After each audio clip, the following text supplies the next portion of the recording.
Hello students, hope all well. Back to class from home with your English teacher Usha ma'am. Today we will do a poem, A Tiger in the Zoo by Leslie Norris. In our previous class we had done Nelson Mandela. This poem is right after this chapter. In this poem the poet contrasts the tiger in the cage with the tiger in its natural habitat, that is forest. Tiger in the zoo is confined in the four walls of the cage. Its strength is locked behind the bars, whereas the tiger in its natural habitat enjoys its freedom and live its life as it wishes. There is no restrictions on it. It is the master of its own destiny. In the cage it becomes ferocious as its strength is locked. Now let's look at the first stanza. He stalks in his vivid stripes the few steps of his cage on pads of velvet quiet in his quiet rage. Here the poet wants to say that this poor animal is caged behind the bars. It is moving the long of the cage in its vivid stripes. Vivid stripes means the black stripes on its body which is distinguished from far, and it is in quiet rage. It is suppressing its anger in a quiet rage. It moving quietly in anger on its velvet pads. Velvet pad means soft feet. Pad his feet is compared to velvet because it is soft like a velvet. Now let's look at the literary devices used here. Rhyme scheme A B C B.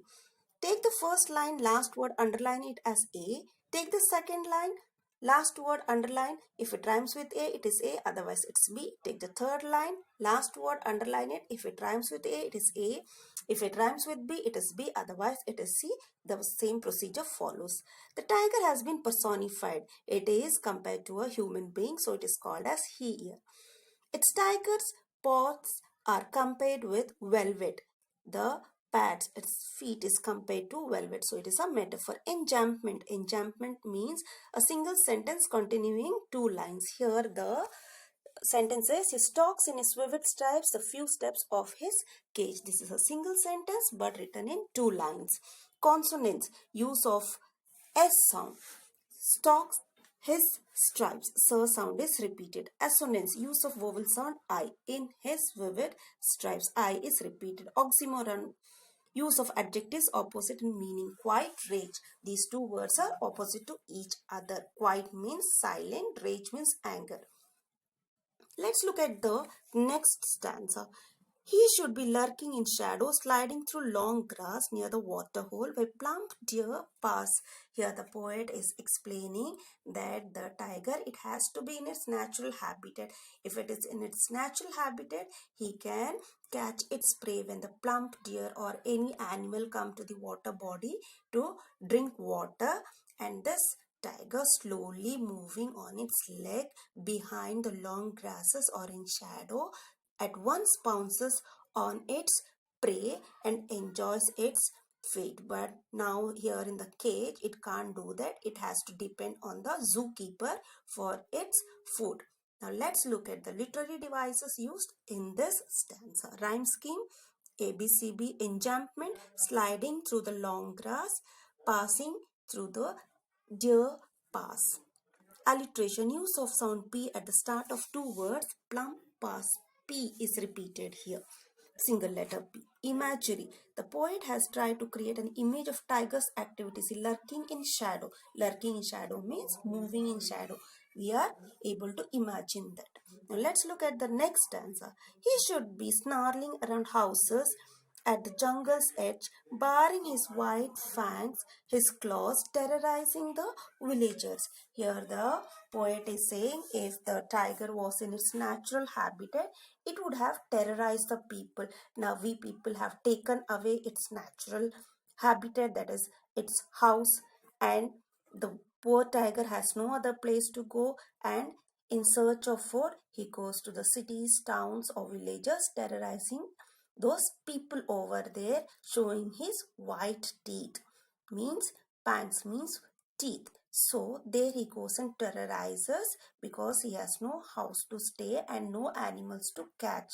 He has no food. So in search of food he goes to villages, towns and cities. Now let's look at the literary devices here. Rhyme scheme ABCB. Enjambment. He should be snarling around houses at the jungle's edge. Onomatopoeia, sound words. Snarling. Snarling means the growling sound of the tiger. So this is onomatopoeia. Assonance: use of vowel sound O and I should around houses, barring his white his. See, I and O is repeated here. Consonants: use of consonant sound S. His fangs, his claws. Sir word is repeated. Sir sound is repeated. Next, but he's locked in a concrete cell. His strength behind bars, stalking the length of his cage, ignoring visitors. Here again the tiger is moving along the length of the cell. He's ignoring those visitors who are coming and watching him. He's least bothered of those people. He wants his freedom. He is thinking that he wants to enjoy his freedom outside. Why is he captivated here? Why the human beings have captivated him in this cage? So he's ignorant and he moves up and down along the length of the cage without any disturbance in the form of human intervention. He doesn't want anyone to intervene. He's least bothered of the people.